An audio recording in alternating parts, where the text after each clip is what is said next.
இத போல மசாலா அரைச்சி இந்த கோழியை பொரிச்சு கொடுத்தா எல்லாருமே ரொம்ப விரும்பி சாப்பிடுவாங்க. ஒரு 10 பீஸ் சின்ன வெங்காயம் சேர்த்துக்கலாம், ஒரு 10 பல்லு பூண்டு சேர்த்துக்கலாம், 3 துண்டு இஞ்சி, 1 டீஸ்பூன் சோம்பு, கொஞ்சமா கருவேப்பிலை, கொஞ்சமா கொத்தமல்லி, ஒரு 7 காஞ்ச மிளகாய். தண்ணி சேர்க்காம ஒன்னும் பாதியமா கொழகொழப்பா அரைச்சி எடுத்துக்கலாம். இப்போ ஒரு பவுல் வச்சுக்கலாம். நான் 3/4 கிலோ சிக்கன் எடுத்திருக்கேன். ஒன்னும் பாதியமா அரைச்சி வச்சிருக்க மசாலா இதையும் சேர்த்துடலாம். 1.5 டேபிள் ஸ்பூன் அளவுக்கு காஷ்மீர் மிளகாய் தூள் சேர்த்துக்கலாம். 1.5 டேபிள் ஸ்பூன் அளவுக்கு கார்ன்ஃபிளவர் மாவு சேர்த்துக்கலாம். உப்பு தேவையான அளவு சேர்த்துக்கலாம்.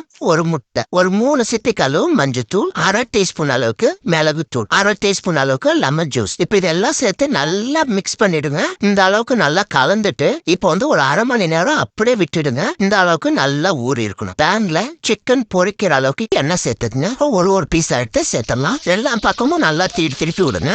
இந்த டைம்ல நம்ம எடுத்துடலாம். அவ்வளவுதான்மா, நல்ல ஒரு டிஃப்ரெண்டான டேஸ்ட்ல பொரிச்ச கோழி ரெடி.